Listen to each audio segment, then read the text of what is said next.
Hello friends, ready for exam just में आपका स्वागत है। हम टॉपिक डिस्कस कर रहे थे न्यूट्रिशन, जिसमें हमारा फर्स्ट पार्ट था। हमने जाना था what is nutrition, what type of nutrients are present, कितने टाइप के न्यूट्रिएंट्स होते हैं, हमारे बॉडी को क्यों ज़रूरी होते हैं, what is food, what is a balance diet. और हमने ये डिस्कस किया था कि न्यूट्रिएंट्स दो टाइप के होते हैं, macro nutrients and micro nutrients. Macro nutrients में आता है कार्बोहाइड्रेट्स, प्रोटीन्स एंड फैट्स, और माइक्रो न्यूट्रिएंट्स में आता है आपका वाइटामिन्स एंड मिनरल्स, जिसमें हमने उसी टॉपिक में हमने डिस्कस किया था कार्बोहाइड्रेट्स और फैट्स के बारे में। अब हम यहाँ पे डिस्कस करेंगे protein, vitamins and minerals. Guys, ये स्लाइड बहुत इंपॉर्टेंट है, ये वाला पार्ट। क्वेश्चंस आप जानते हो, विटामिन्स पे बहुत क्वेश्चंस पूछे जाते हैं, और साथ ही थोड़ा लेंदी भी है, इसलिए चलिए आगे चलते हैं, डिस्कस करते हैं इस क्लास में। पहला टॉपिक है हमारा प्रोटीन, जो कि है मैक्रोन्यूट्रिएंट, लास्ट मैक्रोन्यूट्रिएंट है, दो हमने पढ़ लिया है, carbohydrates and fats. What is protein? Protein is found through out the body in muscles, bones, hairs, skin and virtually every other body part और टिश्यूज़। ये प्रोटीन्स बहुत इंपॉर्टेंट होते हैं, ये हर जगह हमारी बॉडी में प्रेजेंट होते हैं, चाहे वो मसल्स हो, बोन्स हो, स्किन हो, हेयर हो, और वर्चुअली ये हर जगह प्रेजेंट होते हैं हमारी बॉडी में, ये बहुत इंपॉर्टेंट होते हैं। अच्छा, अब एक क्वेश्चन बहुत पूछा जाता है कि व्हाट टाइप ऑफ प्रोटीन या विच protein is present in hairs, या फिर हूव्स, एनिमल्स के हूव्स में या हमारे नाखूनों में कौन सा प्रोटीन पाया जाता है। तो इसमें मेंशन नहीं है गाइस, आप नोट कर लीजिए। केराटिन बहुत इंपॉर्टेंट है, किसी भी फॉर्म में पूछ सकता है, या तो ये पूछ सकता है कि कौन सा प्रोटीन प्रेजेंट होता है इन सब में, या ये पूछ सकता है कि चार आपको प्रोटीन्स के नाम दे देंगे और पूछेंगे कि इनमें कौन सा प्रोटीन पाया जाता है। ठीक है। Second point is it makes up the enzymes that power many chemical reactions and the hemoglobin that carries oxygen in your blood. Important topic है ये भी, इम्पॉर्टेंट लाइन है, जिसमें बताया गया है कि प्रोटीन्स इंजाइम बनाता है जो कि कई पावरफुल रिएक्शंस को ऑल्टर करते हैं, उनकी स्पीड को बढ़ाते हैं, स्पीड अप करने के लिए इंपॉर्टेंट होते हैं ये इंजाइम्स। और ये इंजाइम्स बना कौन रहा है? प्रोटीन्स। और हीमोग्लोबिन भी बनाता है, प्रोटीन से ही बनता है हीमोग्लोबिन, जैसे कि आप नाम जानते हो, heme means iron and globin means protein. तो ये हीमोग्लोबिन भी एक टाइप का प्रोटीन है जो कि हमारे ब्लड में ऑक्सीजन कैरी करता है, इम्पॉर्टेंट है। और एक लाइन ये भी कही जाती है, ऑल एंजाइम्स आर प्रोटीन्स। क्यों कहा जाता है ये ऑल एंजाइम्स आर प्रोटीन्स? क्योंकि प्रोटीन बना रहा है एंजाइम को, but all proteins are not enzymes. ठीक है, ये बहुत इंपॉर्टेंट लाइन है, और कई क्वेश्चंस देखे गए, बाद लास्ट में हम क्वेश्चन डिस्कस करेंगे, तब हम आपको दिखाएंगे। Third point is proteins are extremely complex compounds formed from simple units called amino acids. Amino acids क्या हैं? They are the building blocks of proteins. कई अमाइनो एसिड्स को मिलाया जाता है तब एक प्रोटीन का मॉलिक्यूल बनता है। ठीक है। Because we don't store amino acids, our body makes them in two different ways. हमारी बॉडी, हम इसको स्टोर नहीं कर सकते अमीनो एसिड्स को, इसलिए हमारी बॉडी खुद मैन्युफैक्चर करती है जब उसको समय समय पे ज़रूरत होगी। ठीक है। कितने टाइप्स के? 9 एसेंशियल अमीनो एसिड्स होते हैं। वैसे तो अमीनो एसिड्स बहुत होते हैं, जैसे कि आपने जाना बिल्डिंग ब्लॉक्स हैं ये प्रोटीन के, तो ऑब्वियसली नंबर्स तो इनका बहुत ज़्यादा होगा, बट कुछ एसेंशियल हैं, जिसमें से 9 काफ़ी एसेंशियल हैं। आइए देखते हैं कौन कौन से हैं वो। 9 अमीनो एसिड्स में histidine, isoleucine, leucine, lysine, methionine, phenylalanine, threonine, tryptophan and valine are known as essential amino acids. और ये हम जो फूड इनटेक करते हैं उनमें प्रेजेंट होते हैं। ठीक है। नेक्स्ट स्लाइड देखते हैं, important points related to proteins. First हमारा आता है protein contains oxygen, hydrogen, nitrogen, carbon and less commonly sulphur, phosphorus, iodine and iron. ये कंपोनेंट्स तो जानना ज़रूरी है। जैसे हमने जाना था कि कार्बोहाइड्रेट्स में क्या होते हैं, फैट्स में हमने देखा था कि फैट्स में क्या प्रेजेंट होता है, और कार्बन सबसे ज़्यादा प्रेजेंट होता है, देन ऑक्सीजन और हाइड्रोजन। और जब हाइड्रोजन की मात्रा ज़्यादा बढ़ जाती थी बार बार तेल गर्म करने की वजह से, तो क्या हो जाता था, वो ट्रांस फैट बन जाता था। ट्रांस फैट को क्या कहते हैं? हाइड्रोजनेटेड फैट भी कहते हैं। ये हम वहाँ से रिवाइज कर रहे हैं, यहाँ पे भी आप ये इस चीज़ को रिटेन करिएगा अपने दिमाग में, किस किस चीज़ों को थोड़ा बहुत हल्का फुल्का आप याद रखिएगा, कि जैसे वहाँ पे carbon, oxygen and hydrogen use हो रहा था, यहाँ पे नाइट्रोजन भी होगा, साथ में sulphur, phosphorus, iodine and iron होगा। ठीक है। Proteins are essential for growth and replacement of the body. Proteins as you all know, proteins बहुत इंपॉर्टेंट होते हैं हमारी बॉडी की ग्रोथ के लिए और रिप्लेसमेंट के लिए। कहीं चोट लग जाए, वहाँ पे हील करना होगा, हीलिंग के लिए, इन सब चीज़ों के लिए भी ये प्रोटीन्स ही हैं जो उसको हील करते हैं, हमारी बॉडी को आगे फर्दर डेवलपमेंट प्रोवाइड करते हैं। अब थर्ड पॉइंट है protein regulates metabolism. Fourth, protein forms largest molecules in nature. ये लाइन इंपॉर्टेंट है, कभी भी पूछ सकते हैं। जैसे कि एक क्वेश्चन बहुत पूछा जाता है, largest cell on this earth, कौन सा है largest cell? Ostrich egg. Ostrich egg को एक सेल माना जाता है और वो लार्जेस्ट सेल है। वैसे ये पूछ सकते हैं which is the largest molecule in the nature, पूछ लिया सपोज, तो क्या लिखोगे आप? प्रोटीन्स। ठीक है। They provide base for manufacturing enzymes, hormones and antibodies. ये बेस प्रोवाइड करते हैं एंजाइम्स, हॉर्मोन्स और एंटीबॉडीज़ बनाने के लिए। Proteins which contains most of the essential amino acids are termed as first class proteins, while those do not are second class proteins. अच्छा, proteins भी जो है, जैसा कि हमने जाना कि अमीनो एसिड्स बनाते हैं, कई अमीनो एसिड्स मिल के एक मॉलिक्यूल बनता है प्रोटीन का। तो जब ये जो 9 हमने पिछले स्लाइड में देखा, 9 अमीनो एसिड से जो प्रोटीन बनता है उसको हम फर्स्ट क्लास प्रोटीन कहेंगे, और सेकंड क्लास प्रोटीन जो बाकी अदर मैंने कहा था और भी अमीनो एसिड्स प्रेजेंट होते हैं उनसे जो प्रोटीन बनता है उनको सेकंड क्लास प्रोटीन कहेंगे। ओके, नेक्स्ट पॉइंट है animal proteins are first class proteins while plant proteins are second class proteins. जान ही गए होंगे आप इस लाइन के बारे में। Casein is a protein which forms a food for young animals. Young animals, even humans के जो बच्चे होते हैं छोटे, या फिर एनिमल्स के बच्चे होते हैं, उनका फर्स्ट आहार क्या होता है? मिल्क। और मिल्क में क्या प्रेजेंट होता है? केसिन। इसलिए इस लाइन का यही मतलब है, casein is a protein which forms a food for young animals. Best source of casein is milk.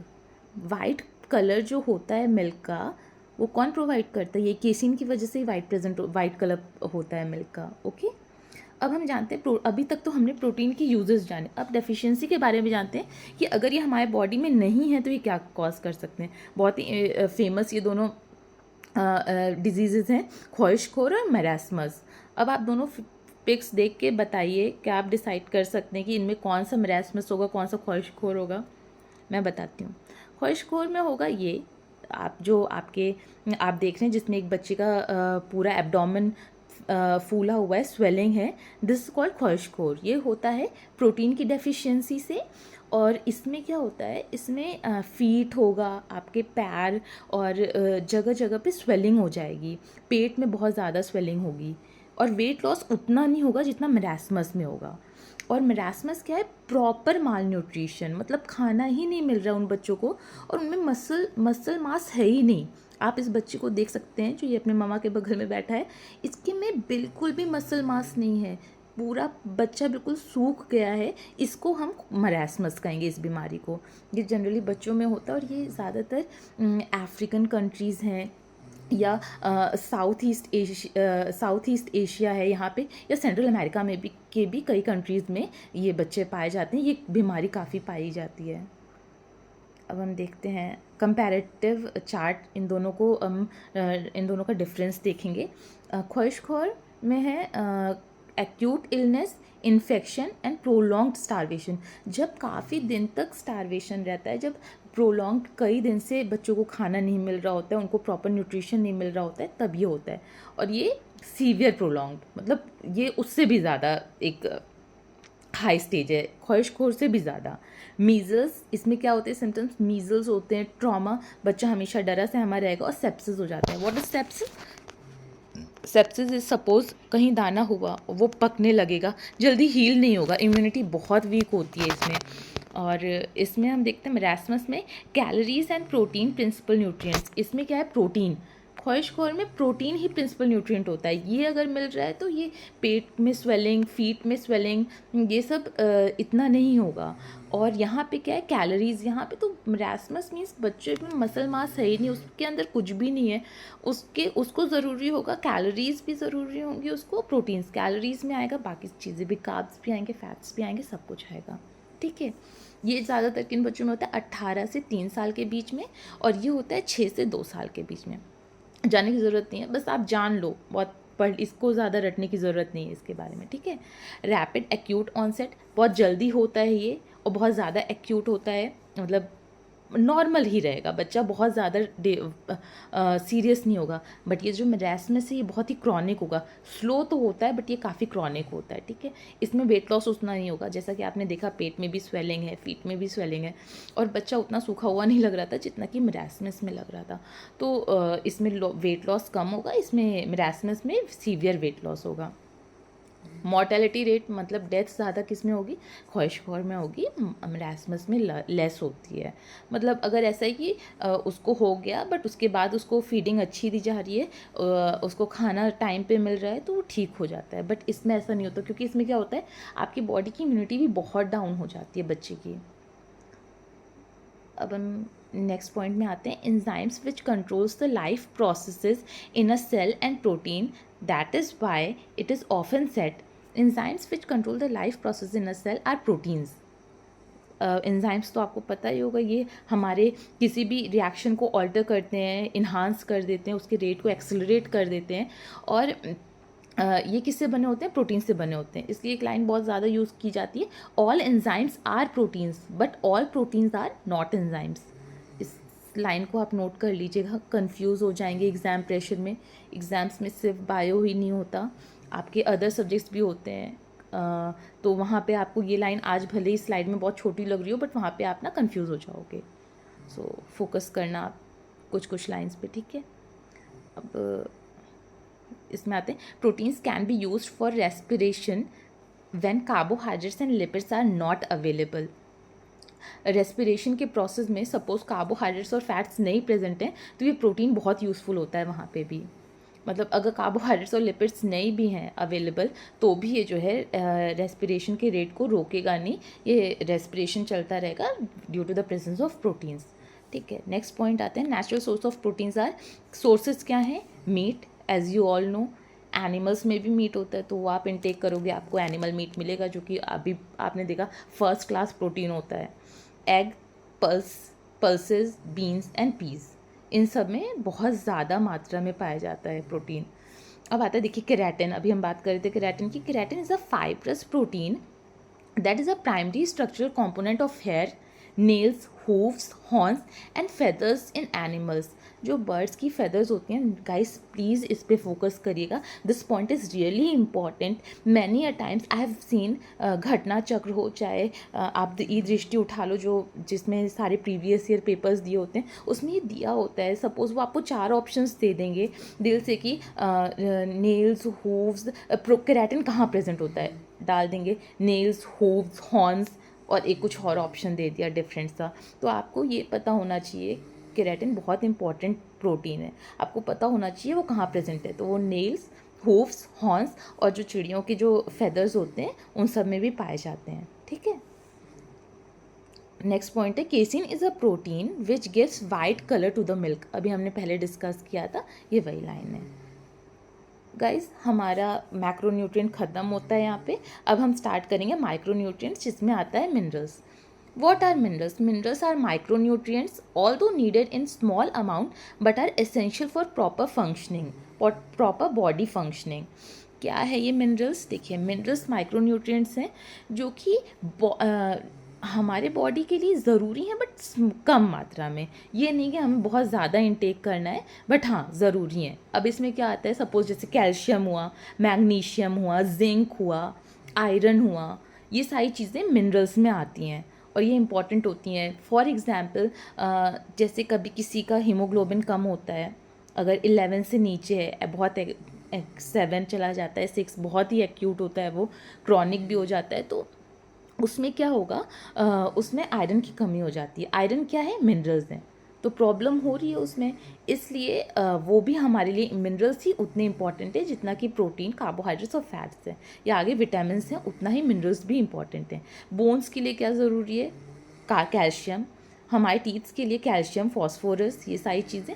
तो आगे देखते हैं second point, they don't yield energy, ये एनर्जी नहीं यील्ड करते हैं, but are essential constituent of certain tissues beside playing major role in regulation of metabolic activities बहुत major role नहीं प्ले कर रहे हैं, बट हाँ अगर ये नहीं प्रेजेंट होंगे हमारी बॉडी में तो हमारी बॉडी फंक्शन सही से नहीं करेगी। समझ रहे हैं ना। अब हम आते हैं important functions of minerals. First point है minerals are important for muscle contraction. अच्छा, मसल कॉन्ट्रैक्शन की बात अगर हम करते हैं तो मसल में मसल कॉन्ट्रैक्शन के लिए क्या ज़रूरी होता है? कैल्शियम। कैल्शियम मिनरल जो होता है ये इम्पॉर्टेंट होता है फॉर मसल कॉन्ट्रैक्शन। सेकेंड है for transmission of nerve impulse. Nerve impulse के लिए क्या होता है? नर्व इम्पल्स के लिए जनरली मैग्नीशियम प्रेजेंट होता है, मैग्नीशियम इंपॉर्टेंट होता है। For formation of bones and teeths मैंने आपको बताया calcium and phosphorus. For formation of respiratory pigment, respiratory pigment में क्या होगा? आयरन। जैसे हमने कहा हीमोग्लोबिन, हीमोग्लोबिन क्या कैरी करता है? ऑक्सीजन। अब अगर हीमोग्लोबिन में आयरन कम होगा तो हीमोग्लोबिन कम होगा ब्लड में, और ब्लड में अगर हीमोग्लोबिन कम होगा तो ऑक्सीजन कम कैरी करेगा, ऑक्सीजन कम कैरी करेगा, ऑब्वियसली रेस्पिरेशन में प्रॉब्लम होगी, रेस्पिरेशन में लोगों इंसान को या जानवरों को, और इसलिए हमारे बॉडी के लिए बहुत इंपॉर्टेंट होता है। नेक्स्ट पॉइंट हम देखेंगे फॉर फॉर्मेशन ऑफ हॉर्मोन्स। बहुत सारे ऐसे मिनरल्स हैं जिनकी प्रेजेंस ज़रूरी होती है for the formation of hormones, जैसे कि सेनेलिन जो है मिनरल है, ये बहुत इंपॉर्टेंट होता है, और जिंक एंड आयरन भी हार्मोन बनाने में इनकी काफ़ी मदद ज़रूरी होती है। देखिए ऐसे ही देख रहे हैं ना, ये सेनेलिन है, zinc, calcium, Cls chlorine, copper Cu, Fe iron, iodine आई, K से potassium, magnesium, manganese, sodium, potassium, ये सारे जो आप देख रहे हैं ये सारे मिनरल्स हैं, और ये सारे बहुत इंपॉर्टेंट होते हैं हमारी लाइफ के लिए, हमारे सेल्स की ग्रोथ के लिए, हमारी बॉडी की ग्रोथ के लिए। नेक्स्ट स्लाइड में आते हैं हेल्थ बेनिफिट्स ऑफ मिनरल्स। आप देख लेना, आप एक बार इसको पढ़ लेना स्लाइड से ही, मैं आपके लिए एक बार रीड कर देती हूँ। Potassium manages diabetes and boost brain function. Potassium किस लिए ज़रूरी होता है? Manages diabetes and boost brain function. ठीक है, ब्रेन के प्रॉपर फंक्शनिंग के लिए पोटेशियम ज़रूरी होता है। Iron aids in formation of haemoglobin, अभी हमने डिस्कस किया, एंड प्रिवेंट्स एनीमिया। एनीमिया क्या होता है? जब हमारी बॉडी को आयरन की कमी हो जाती है तो उसको एनीमिया कहते हैं। Magnesium treats high blood pressure, louvers anxiety and stress. Magnesium जो है हमारे ब्लड प्रेशर को जो है कम करता है, हाई ब्लड प्रेशर जिसको प्रॉब्लम है उसको कम करेगा, ब्लड प्रेशर को मेंटेन रखता है, और ये जो है हमारी एंग्जाइटी और स्ट्रेस को भी कम करता है। Now comes phosphorus, reduces muscle weakness and corrects sexual weakness. ठीक है। Zinc manages skin care, eczema, acne, heels wounds and night blindness. Zinc जो है हमारे बॉडी में हमारी स्किन के लिए बहुत अच्छा होता है, या एक्नी किसी को हो रहा है, कहीं चोट लग गई है, उसको हील करने के लिए जिंक ज़्यादा इंपॉर्टेंट होता है। कैल्शियम की बात करते हैं। Boost bone health, relieves insomnia and improves dental health. दांतों के लिए पता ही है आपको कैल्शियम ज़रूरी होता है, और बोन्स के लिए भी कैल्शियम बहुत इंपॉर्टेंट होता है।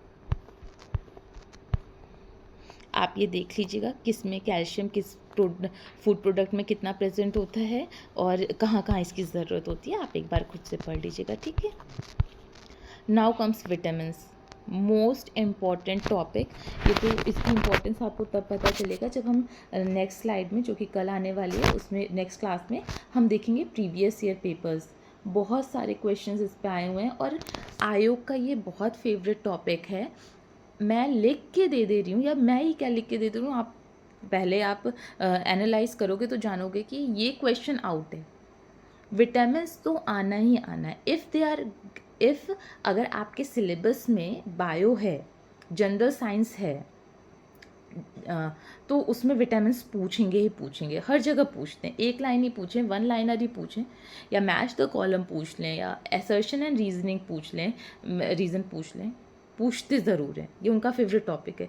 जब आपको पता ही है तो इस पर एक्स्ट्रा एफर्ट डाल के 2 क्वेश्चन, एक क्वेश्चन से 1000 2000 रैंक आगे बढ़ जाती है।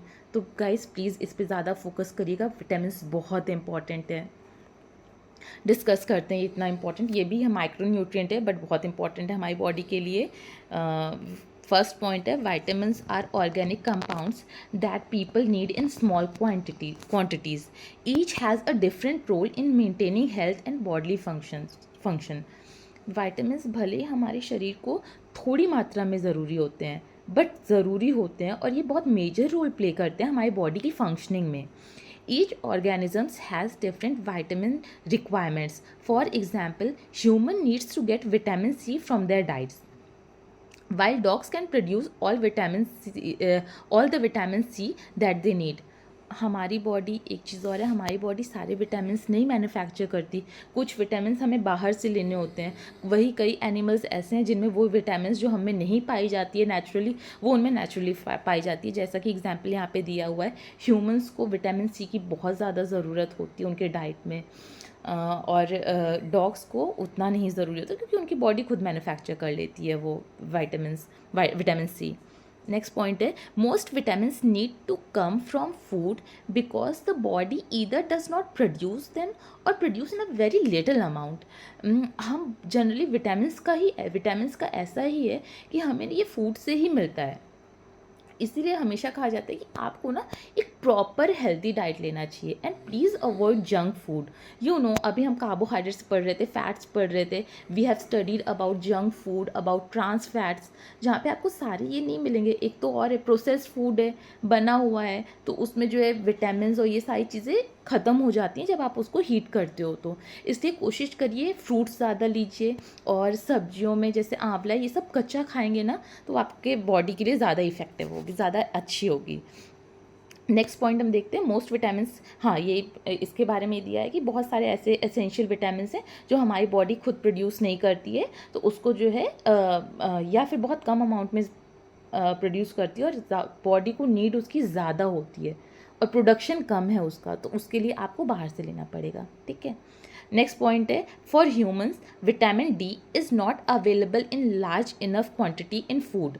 विटामिन डी ह्यूमंस के लिए ज़्यादा क्वांटिटी में उनके फूड में नहीं प्रेजेंट होती है। The human body synthesises the vitamin when expose to sunlight and this is the best source of vitamin D. बचपन से ही सुनते आ रहे हैं, छोटे बच्चे भी जो होते हैं उनको मम्मी लोग आप देखेंगे कि धूप में रह के ही उनको मालिश करती हैं, या हम लोगों से भी कहा जाता है, आज भी पेरेंट्स कहते हैं कि सिट इन सनलाइट, थोड़ी देर सनलाइट में बैठो, it's good for your bones. इसलिए कहते हैं क्योंकि it's the best source of vitamin D. ठीक है, ये देख सकते हैं आप विटामिन, ये सारी चीज़ें। Please guys add all these things to your diet, they are very important. और ये सारे देख रहे हैं आप, ये B1, B2, B5, B6, B9, B12, C, D, E के ये सारी चीज़ें, जो सारे विटामिन आपके बॉडी के लिए बहुत इंपॉर्टेंट हैं। And they are also tasty, they are more tasty than your pizza and momos. ठीक है, तो ट्राई डूइंग दैट, कर पाएँ तो करें। चलिए अब देखते हैं, हम अपनी नेक्स्ट स्लाइड में देखते हैं। ये विटामिन्स भी दो टाइप्स के होते हैं, फैट सॉल्यूबल, वाटर सॉल्यूबल, ये भी इम्पॉर्टेंट है। फैट, आइए देखते हैं फर्स्ट पॉइंट इसका, विटामिन्स आर ईदर सॉल्यूबल और डिजॉल्वेबल इन फैट्स और water. They describe both types. We describe both types of vitamins below. अब इसमें आता है, फर्स्ट है fat soluble vitamins. Vitamin A, D, E and K are fat soluble. ठीक है, याद रख लीजिएगा, ये भी बहुत इंपॉर्टेंट। सिर्फ दो ही विटामिन ऐसे हैं जो कि वाटर सॉल्यूबल हैं। चलिए, चार नहीं कर सकते आप तो दो याद कर लीजिए। विटामिन बी, जितने भी टाइप्स के विटामिन बी हैं, चाहे वो B1 है, B2 है, B5 है, B12 है, B7 है, B6 है, वो सारे, और C, ये सारे जो है वाटर सॉल्यूबल हैं। और फैट सॉल्यूबल कौन है? A, D, E and K। ठीक है, the body stores fat soluble vitamins in fatty tissues and liver and reserves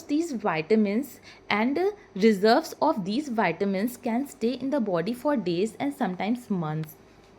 हमारी बॉडी क्या करती है, इन सारे विटामिन्स को, जो फैट सॉल्यूबल होते हैं, इनको हमारे फैटी टिश्यूज़ में रखती है और लिवर में भी रखती है, रिजर्व रखती है कि बाय चांस आप कोई अच्छा डाइट नहीं ले रहे हो, अगले 2 महीने तक नहीं भी लोगे, तो वो अपने बॉडी की फंक्शनिंग के लिए वो उतना स्टोर करके रखती है। ठीक है।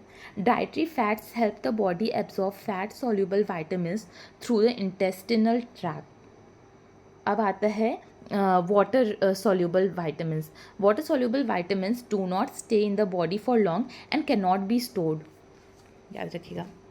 देखिए ए डी ई और के का क्या है कि ये हमारी बॉडी मैन्युफैक्चर तो नहीं करती, बट जब उसको मिलता है तो वो स्टोर करके रखती है फॉर बाद में अगर उसको ज़रूरत पड़े तो वो यूज़ कर सकती है। बट वाटर सॉल्यूबल का क्या है, वो हमारी बॉडी में रुकते नहीं। आपने इंटेक किया, बॉडी ने अपनी नीड पूरी की और फिर वो ख़त्म हो गया आपकी बॉडी से, और वो स्टोर भी नहीं किया जा सकता कि किसी टिश्यू में या सेल में उसको स्टोर कर लिया जाए, ऐसा भी कुछ भी नहीं है इसके साथ वाटर सॉल्यूबल विटामिन के साथ। कौन से विटामिन है वो, सी एंड बी।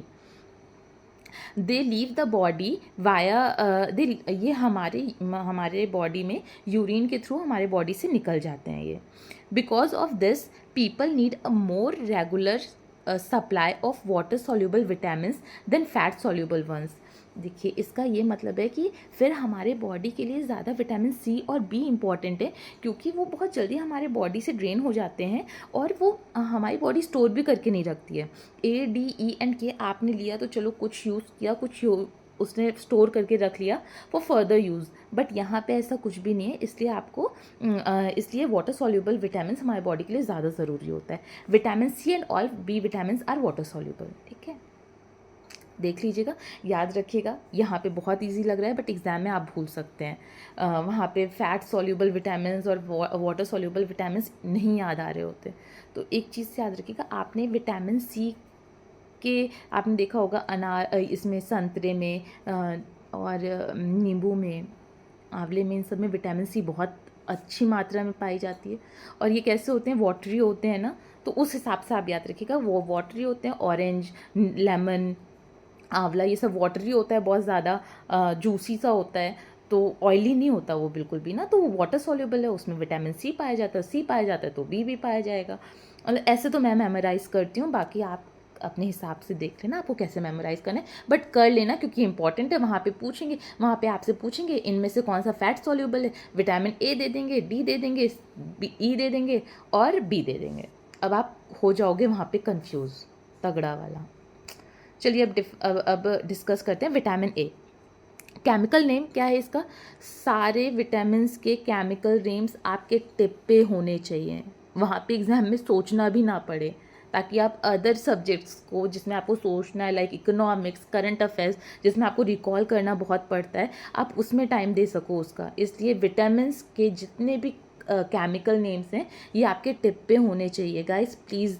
अगर आप आर ओ या यूपीपीसीएस की भी तैयारी करें, जिसकी डेट आउट हो चुकी है, 11 फरवरी आर ओ की है और 24 मार्च आई थिंक यूपीपीसीएस की है, तो गाइस अगर उसके लिए आप तैयार कर रहे हो तो यहीं पे इसी स्लाइड में बैठ कर आप जो है पढ़ते समय आप एक जगह नोट डाउन करो और रट लो। मीन्स नींद में भी कोई जगह के आपको पूछे तो आपको आना चाहिए सारी चीज़ें। चलिए देखते हैं जल्दी से बिना टाइम वेस्ट किए। Vitamin a chemical names, retinol है इसका, या रेटिनल भी कहते हैं, और इसमें क्या होता है, बीटा कैरोटीन। इतना इंपॉर्टेंट नहीं है, बस इसका नाम याद रखिएगा। फैट सॉल्यूबल है, पहले ही देख लिया हम लोगों ने, vitamin A D E and के। ठीक है, ये क्या है, हमारे आँखों के लिए बहुत अच्छा होता है। डेफिशिएंसी क्या कॉज करती है, नाइट ब्लाइंडनेस। अब नहीं पूछ रही है आयोग, वो पूछ चुका, नाइट ब्लाइंडनेस हो गया, बहुत बार पूछ चुका है। अब वो नई डिजीज़ेस जो पूछी जाएंगी जो इसकी वजह से होती हैं, विटामिन ए की वजह से, वो पूछ सकता है। तो आप प्लीज़ नाइट ब्लाइंडनेस तो याद रखिएगा ही, बट इस पर ज़्यादा फोकस करिएगा जो केराटोमलेशिया है, ठीक है, which causes the clear front layer of the eye to grow dry and cloudy. आप जब आँख बंद करते हो, आपने ये हमारी आँखों में फ्लूइड प्रेजेंट होता है ना, जो हम लुब्रिकेट करता रहता है हमारी आँखों को, वो जो है उसको ड्राई कर देती है और क्लाउडी कर देती है। ठीक है, जब आप जैसे जिसको ये प्रॉब्लम हो गई केराटोमलेशिया, उसको जो है बहुत धुंधला सा दिखाई देगा और आँखें बहुत ड्राई सी होंगी। ठीक है, गुड सोर्स क्या है इनका, they include liver, cod liver oil, carrots, broccoli, sweet potato, butter, बाकी आप पढ़ लीजिएगा, ये स्पिनच और पम्पकिन्स, ये सारी चीज़ें, मिल्क में तो सारी चीज़ें प्रेजेंट होती हैं। खैर ज़्यादा से ज़्यादा मिनरल्स, विटामिन आपको इससे मिल जाते हैं। Now second comes vitamin B1. Chemical name क्या है, थियामीन। ये वाटर सॉल्यूबल है। फंक्शन क्या है, it is essential for producing various enzymes that help break down blood sugar. ये क्या करती है, थियामीन ब्लड शुगर को ब्रेक डाउन करने में हेल्प करती है। इसकी डेफिशिएंसी बेरी बेरी बहुत पूछता है, बट आप प्लीज़ ज़्यादा फोकस करिएगा सेकंड वाले पे। ये जो सिंड्रोम, डब्ल्यू के सिंड्रोम, कहीं कहीं तो आपको पूरा नाम भी नहीं पूछते, W-K सिंड्रोम डाल दिया। तो आपको जो है, आप ये दोनों याद रखिएगा, बेरी बेरी और KW syndrome, WK syndrome. Good sources क्या है इसके, देख लीजिएगा। स्वीट पॉक इतना जानते नहीं है, ऑलमोस्ट हर फूड में ही प्रेजेंट होता है, तो ये ज़्यादा सोर्सेज तो इतने इंपॉर्टेंट नहीं है। हाँ, डेफिशिएंसी क्या क्या कॉज करती है, फंक्शन क्या है, वाटर सॉल्यूबल है कि नहीं, और केमिकल नेम बहुत important. Now comes B2, chemical name riboflavin, water soluble है। फंक्शन क्या है इसका, essential for the growth and development of body cells and helps metabolise food. वही जनरली सब, ज़्यादातर प्रोटीन्स ले लो, चाहे कार्बोहाइड्रेट्स ले लो, चाहे विटामिन्स ले लो, ज़्यादातर का यही फंक्शन है। डेफिशिएंसी क्या है, symptoms include inflammation of lips and fissure in the mouth. आप देखोगे छाले बहुत पड़ेंगे अगर किसी को जो है विटामिन B2 की कमी है, तो छाले बहुत पड़ेंगे या फिर लिप्स बहुत फटेंगे। उन सब चीज़ों के लिए वो डेफिशिएंसी बताती है कि इसकी विटामिन B2 की कमी है। ठीक है। मिल किससे सकता है, बनाना, एस्परेगस, और यही cottage cheese, milk, yogurt, meat, egg, fish, green beans. अब आते हैं विटामिन B3 पे। इसका क्या है, नियासिन या नियासिनामाइड भी कहते हैं इसको। फंक्शन क्या है, the body needs niacin for the cells to grow and work correctly. Niacin क्यों यूज़ करते हैं, सेल्स की ग्रोथ के लिए। ठीक है। डेफिशिएंसी याद रखिएगा, पेलेग्रा होता है, इससे पेलेग्रा ज़्यादा प्रॉब्लम होती है। ठीक है, पेलेग्रा कॉज करता है इसकी डेफिशिएंसी। और बाकी विच कॉजेज, पेलेग्रा में क्या होता है, diarrhoea, skin changes and intestinal upsets होता है। क्या किस में प्रेजेंट होता है, ब्रोकली, कैरेट, नट्स, सीड्स, देख लीजिएगा। ठीक है। विटामिन B5 पे आते हैं, पेंटोथेनिक एसिड।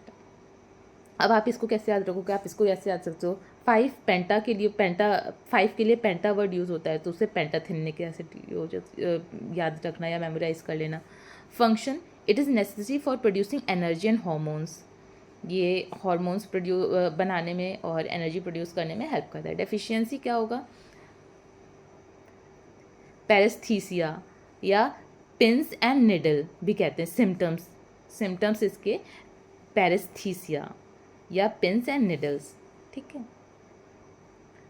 अब आते हैं विटामिन से B6 पे। केमिकल नेम क्या है, पायरिडॉक्सिन, और वाटर सॉल्यूबल है। It is vital for formation of red blood cells, important है। पायरिडॉक्सिन क्या करता है, रेड ब्लड सेल्स बनाने में मदद करता है। लोअर लेवल में लीड टू एनीमिया और neuropathy, sorry, I am really sorry, peripheral neuropathy होता है, या फिर एनीमिया इसका मेजर कॉज है, क्योंकि आप देख रहे हो ये RBCs बनाता है। अगर इसकी कमी होगी तो RBCs अच्छे से नहीं बनेंगे और एनीमिया की प्रॉब्लम होगी। किसमें पाया जाता है ये, chickpea, beef liver, banana, squash and nuts. अब आते हैं विटामिन B7 में। केमिकल नेम क्या है इसका, बायोटिन, वाटर सॉल्यूबल है। बी तो सारे ही विटामिन बीज वाटर सॉल्यूबल होंगे। फंक्शन क्या है, it enables the body to metabolise proteins, fats and carbohydrates.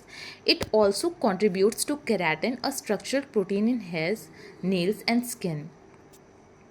Biotin, अभी हमने कहा ना, जैसे किसी के बाल बहुत झड़ रहे होते हैं, for strong hairs, shiny skin भी हम जो है विटामिन B7 लेते हैं, बायोटिन। ये जो है केराटिन जो हमने अभी पढ़ा था, प्रोटीन, इसके लिए इसके प्रोडक्शन में इम्पॉर्टेंट होती है। इसका डेफिशिएंसी क्या होगा, डर्मेटाइटिस होगा, इन्फ्लेमेशन इन इंटेस्टाइन। पर डर्मेटाइटिस, स्किन निकल रही होती है, इससे स्किन बहुत रफ हो जाती है, ड्राई सी हो जाती है इसकी डेफिशिएंसी से। ठीक है, याद रखिएगा। Egg York, liver, broccoli, spinach and cheese इसके गुड सोर्स हैं। Now comes vitamin B9। Chemical name क्या है, फोलिक एसिड। ये भी हेयर्स के लिए बहुत इंपॉर्टेंट होती है, फोलिक एसिड। केराटिन ये भी प्रोड्यूस करती है काफ़ी। फंक्शन क्या है, it is essential for making DNA and RNA। DNA और RNA का मैंने बताया था, ये न्यूक्लिक एसिड्स हैं, डीऑक्सीराइबोज न्यूक्लिक एसिड और ये ribo nucleic acid, DNA and RNA. हाँ, क्रोमोसोम से रिलेटेड ये होते हैं जो during pregnancy this can affect the fetus's nervous system. Doctors recommend folic acid supplements before and during pregnancy. क्या होता है, जब ड्यूरिंग प्रेगनेंसी जब बेबी का ब्रेन बन रहा होता है तब फोलिक एसिड की ज़्यादा ज़रूरत होती है। उसका पूरा नर्वस सिस्टम जो भी डेवलपमेंट होता है, आप बस ये जान लो कि ड्यूरिंग द प्रेगनेंसी जो बेबी फॉर्म होता है फीटस के लिए फोलिक एसिड बहुत ज़रूरी होता है for its nervous system and other systems.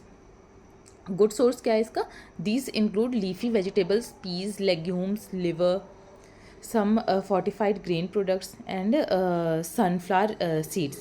Also several fruits have moderate amount. ठीक, डिस्कस करते हैं विटामिन B12। केमिकल नेम इसका क्या है, साइनोकोबालामीन। ठीक है, या मिथाइल कोबालामीन भी कहते हैं, हाइड्रोक्सो कोबालामीन, हाइड्रोक्सो कोबालामीन भी कह सकते हैं इसको, बट साइनोकोबालामीन ही नाम से आप इसको याद रखिएगा। ठीक है, functions, it is essential for healthy nervous system. Deficiency इसकी क्या कॉज करती है, लो लेवल में leads to neurological problems and some types of anaemia. Good source क्या है इसका, फिश, शेल, मीट, पोल्ट्री। ये ज़्यादातर जो है ये नॉन वेगन फूड्स में ज़्यादा प्रेजेंट होती है, इसलिए डॉक्टर इसको जनरली ना जो वेजिटेरियन है उनको बाहर से सप्लीमेंट्स लेने को रिकमेंड करता है। ठीक है, now comes vitamin C, very important.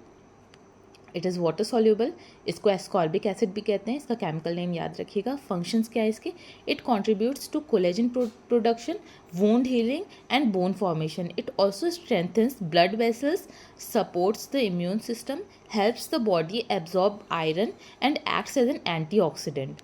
It acts as an antioxidant. Okay, याद रखिएगा, ये इंपॉर्टेंट है। इसकी लाइंस ना, इसके बारे में चीज़ें आप याद रखिएगा क्योंकि पूछते हैं ये एस्कॉर्बिक एसिड और मैच करने को भी बहुत पूछते हैं, देते हैं। ठीक है, अब आता है डेफिशिएंसी क्या कॉज करती है, स्कर्वी, ब्लीडिंग गम्स। स्कर्वी तो याद रखिएगा, साथ में ब्लीडिंग गम्स भी याद रखिएगा। अ लॉस ऑफ टीथ और poor tissue growth and wound healing. ठीक है, बहुत जल्दी वुंड नहीं हील कर रहा है, बहुत ज़्यादा ही सेप्सिस हो रहे हैं, या टीथ बहुत ज़्यादा वीक है, ब्लीडिंग गम्स हैं, ये सारी जो है सिम्टम्स होते हैं इसकी डेफिशिएंसी के, विटामिन सी की। क्या सोर्स है, you already know, fruits and vegetables, but cooking destroys vitamin C. So this is what I was saying कि अगर आप विटामिन सी लेना है आपको, तो सपोज यू आर हैविंग आंवला, आप जो है आंवला ले रहे हो, तो take it in a raw form, जैसे आंवले की चटनी ज़्यादा प्रेफर करना रेदर देन उसका मुरब्बा खा रहे हो आप, या ये तो वो प्रोसेस फॉर्म होता है, उसमें विटामिन सी की मात्रा इतनी नहीं होती है जितना कि आप रॉ खाओगे तो उससे मिलेगी आपको। ठीक है, विटामिन डी में आते हैं अब हम। केमिकल नेम इसका क्या है, कैल्सिफेरॉल। ठीक है, फैट सॉल्यूबल होता है, ADEN की फैट सॉल्यूबल है। कैल्सिफेरॉल ये किससे मिलता है, अभी हमने देखा था सनलाइट से हमें ज़्यादा मिलता है। It is necessary for healthy mineralisation of bones के लिए बहुत इंपॉर्टेंट होता है विटामिन डी। और हाँ, एक चीज़ और, कैल्शियम के एब्जॉर्प्शन के लिए विटामिन डी बहुत इंपॉर्टेंट होता है। ठीक है, कि सपोज़ विटामिन डी नहीं है बॉडी में, ठीक है, आप कैल्शियम लेते जा रहे हो, वो आपकी बॉडी लेगी ही नहीं, मतलब आपकी बॉडी एब्जॉर्ब करेगी ही नहीं वो यूरिन के रास्ते निकल जाएगा। उसके एब्जॉर्प्शन के लिए विटामिन डी बहुत ज़रूरी होता है। इसलिए जब किसी को किसी वीक बोन्स या ऑस्टोपोरोसिस की कमी होती है, का डिजीज़ होता है, तो उसमें क्या करता है डॉक्टर, कैल्शियम के साथ आपको विटामिन डी भी लिखता है, बिकॉज उसके एब्जॉर्प्शन के लिए इंपॉर्टेंट है ये। ठीक है, कैल्शियम के एब्जॉर्प्शन के लिए vitamin D is important. Deficiency में cause rickets, osteomalacia and softening of bones. ठीक है, याद रखिएगा, बहुत इंपॉर्टेंट है, ये पूछते हैं, rickets, osteomalacia and softening of bones. Source क्या है इसका, expose to ultraviolet rays of suns and other sources में भी fatty fish, eggs, beef liver and mushrooms also contains. Mushroom भी इम्पॉर्टेंट होता है, मशरूम भी काफ़ी हेल्दी होता है विटामिन के लिए। अब हम आते हैं विटामिन ई पे। केमिकल नेम इसका क्या है? टोकोफेरॉल। फैट सॉल्यूबल है। फंक्शंस क्या है? It's antioxidant activity helps prevent oxidative stress, a issue that increases the risk of wide spread inflammation and various diseases. बहुत सारी डिजीजेज ऐसी हैं जैसे रैशेस, खुजली, ये सारी चीज़ें, या कहीं दर्द, या कभी कभी इंटेस्टाइन में भी इन्फ्लेमेशन होता है, लिवर में इन्फ्लेमेशन होता है।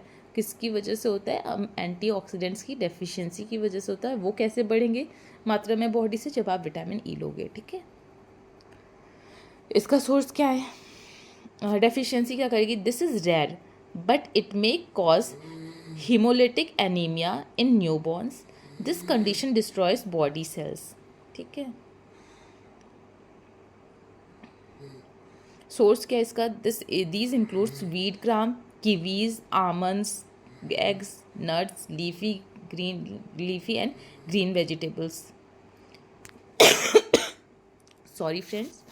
अब आते हैं हम लास्ट विटामिन पे, विटामिन के। केमिकल नेम क्या है? फाइलोक्विनोन। फैट सॉल्यूबल है, ब्लड क्लॉटिंग के लिए बहुत इंपॉर्टेंट होता है ये।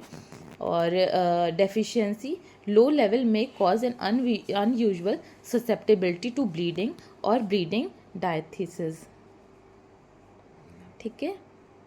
ये बहुत इंपॉर्टेंट होती है ब्लड क्लॉट के लिए। बहुत कहीं कट हो गया, पता चला अगर विटामिन के की कमी है और ब्लड क्लॉटिंग फिर रुकती नहीं है और ब्लड होता है, इस हीमोफीलिया जो डिजीज़ है उसमें भी तो यही होता है ना। उसमें ये होता है कि एक बार कटा आपका, किसी का हाथ कटा, उसको हीमोफीलिया, तो फिर ब्लीडिंग जल्दी रुकती नहीं और फिर वैसे उससे डेथ हो जाती है। तो उन सब के लिए विटामिन के इम्पॉर्टेंट है, ठीक है। इसका सोर्स क्या है? Leafy green vegetables, pumpkins, parsleys. आप ये सारी चीज़ें पढ़ने के बाद just keep your diet healthy and balanced, ठीक है। ये टेबल भी है। वैसे हमने पॉइंट वाइज पढ़ा हर विटामिन को। मैं तो आपसे यही कहूँगी कि आप पॉइंट वाइज पढ़ो। एक विटामिन पढ़ा, वहाँ पे उसका साइंटिफिक नेम भी पढ़ा, केमिकल नेम भी पढ़ा, साथ में ये भी पढ़ा कि डेफिशिएंसी क्या कॉज करती है, कौन सी बीमारी, फैट सॉल्यूबल है कि नहीं। हर एक विटामिन का आपको वहीं पे मिल गया। बट हाँ, अगर सिर्फ आपका वो सब प्रिपेयर है और आपको लगता है कि बस एक जगह आपको सारी चीज़ें नोट डाउन करनी है, तो आप ये केमिकल नेम एक साथ सारे विटामिन के केमिकल नेम्स एक जगह भी नोट डाउन कर सकते हैं, ठीक है।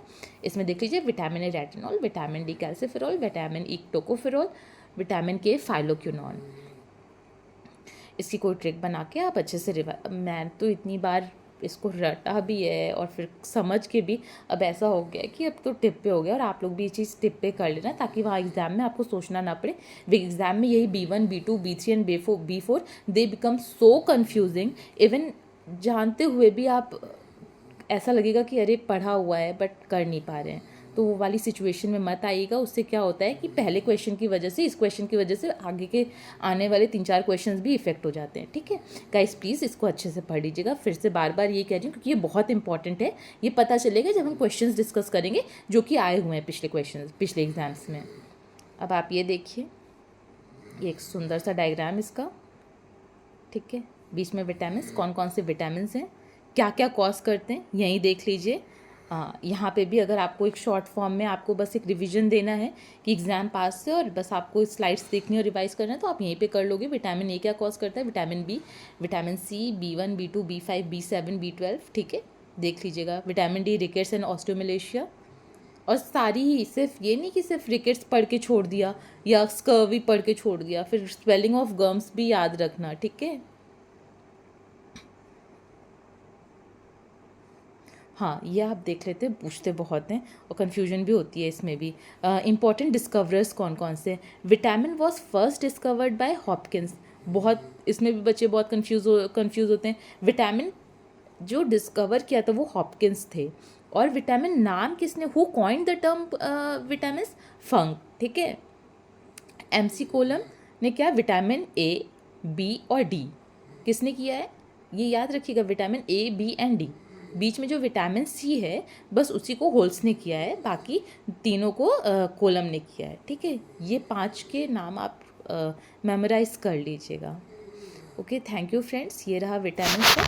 अब हमारी नेक्स्ट पार्ट हमारा आएगा, जो कि हम उसमें डिस्कस करेंगे जो इम्पोर्टेंट पॉइंट्स हमसे छूट गया होगा, और साथ ही जो प्रीवियस ईयर पेपर्स आए हुए हैं जो कि मोस्ट इंपॉर्टेंट है, और साथ में हम थोड़ा सा रिवीजन भी कर लेंगे पिछले जितना भी हमने पढ़ा है, चाहे कार्बोहाइड्रेट्स हो, फैट्स हो, प्रोटीन्स हो, विटामिन हो, ये सारी चीज़ें हम रिवाइज भी कर लेंगे। Okay, thank you so much, study well.